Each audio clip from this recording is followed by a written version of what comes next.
அஸ்பியா கிச்சனில் இன்றைக்கி வந்து நம்ம ஊறுகாய் தாங்க நம்ம செய்ய போகிறோம். அதுவும் மாங்காய் ஊறுகாய். 1 வருஷம் ஆனாலும் இந்த மாதிரி நீங்கள் செஞ்சு வச்சிங்கன்னா கெட்டே போகாது. வாங்க அது எப்படி செய்யலாம்னு பார்க்கலாம். நம்ம சேனலுக்கு ஒரு சப்ஸ்கிரைபர் பண்ணிவிட்டு லைக் பண்ணிவிட்டு கண்டிப்பாக உங்களோட கமெண்ட் எங்களோட ஷேர் பண்ணுங்கள். இது வந்து நான் ஊறுகாய் மாங்கான்னு சொல்லி இந்த மாதிரி மாங்காய் தான் நான் எடுத்திருக்கேன். இது வந்து நல்ல ஒரு புளிப்போடு நல்லாயிருக்கும். ஊறுகாயும் டேஸ்ட்டாக இருக்கும். இந்த மாதிரி ஊறுகாய் மாங்காயில் நீங்கள் ஊறுகாய் செஞ்சிங்கன்னா இதில் வந்து நான் 2 மாங்காய் எடுத்திருக்கேன். இது வந்து நல்லா 1 கிலோவுக்கு கூடவே இருக்கும். இது நல்லா காம்பெல்லாம் கட் பண்ணி தண்ணிக்குள்ளே போட்டு அந்த பால்லாம் போக விட்டு அப்புறம் நல்லா கழுவி கட் பண்ணி இந்த மாதிரி பொடி பொடியாக நமக்கு எந்த அளவுக்கு தேவையோ அந்த அளவுக்கு கட் பண்ணி காய வச்சுருங்க. இதில் ஈரப்பதமே இருக்கவே கூடாது. நல்லா வந்து 1 மணி நேரம் காய வச்சு எடுத்து வச்சுட்டு அடுத்து வரமிளகா வந்து நல்ல காரமான மிளகா நான் எடுத்திருக்கேன். அது வந்து ஒரு 100 கிராம் எடுத்து அதையும் நல்லா வெயிலில் வச்சுருங்க.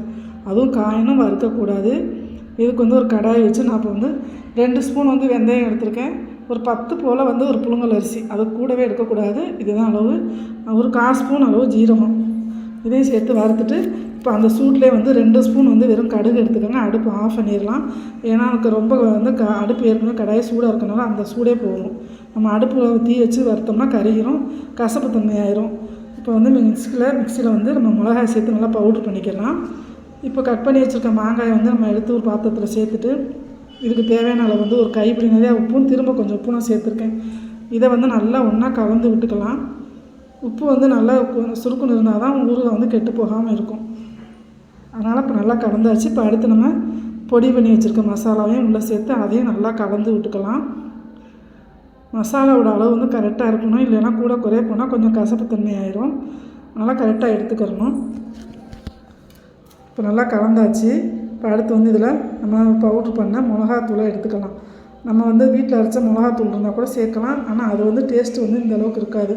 அரைச்சி சேர்த்திங்கன்னா தான் டேஸ்ட்டு சூப்பராக இருக்கும். நல்லா ஊறி அந்த மாங்காயோட இதெல்லாம் நல்லா மசாலாலாம் செட் ஆனோன்னா சாப்பிட்டிங்கன்னா டேஸ்ட்டு வந்து சூப்பராக இருக்கும். இந்த மாதிரி சேர்த்து நல்லா கலந்தாச்சு.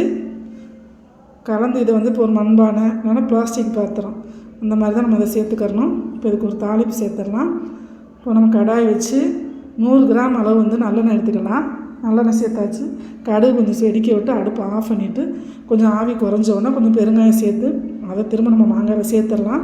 இது நல்லா கலந்து விட்டுக்கணும். கலந்து விட்டுட்டு நம்ம வந்து எண்ணெய் வந்து உடனே பிரியாது. இது வந்து 2 நாள் 3 நாள் நல்லா வெயிலில் வைக்கணும். இப்போ இது வந்து ஒரு நல்லா கலந்து விட்டுட்டு ஒரு பிளாஸ்டிக் பவுலில் நம்ம மாற்றி வச்சிடலாம். மாற்றி வச்சு 3 நாளைக்கு துணியை நல்லா வேட்டு கட்டி 3 நாளைக்கு வெயிலில் வச்சிடணுங்க. ஊறுகாய் வந்து நல்லா எந்த அளவுக்கு வெயில் இருக்கோ அப்போ தான் கெட்டு போகாது. 1 வருஷம் ஆனாலும் ஊறுகாய் வந்து கெட்டே போகாது. இந்த மாதிரி செஞ்சு நீங்கள் பக்குவமாக வச்சுட்டிங்கன்னா இதை இப்போ வந்து நம்ம வெயிலில் வச்சிடலாம். துணியை நல்லா வேட்டை கட்டி வச்சுருங்க. நல்லா இந்த மாதிரி இருந்துருச்சு. நல்லா 3 நாள் சென்று பாருங்கள். துணி வேட்டை கட்டி இந்த மாதிரி வச்சோன்னா 3 நாளைக்கு நல்லா காய வச்சுருங்க. இப்போ 3 நாள் சென்று இப்போ ஓப்பன் பண்ணி பாருங்கள். நல்லா எண்ணெயெல்லாம் பிரிஞ்சு எந்த அளவுக்கு வந்திருக்கும் பாருங்கள்.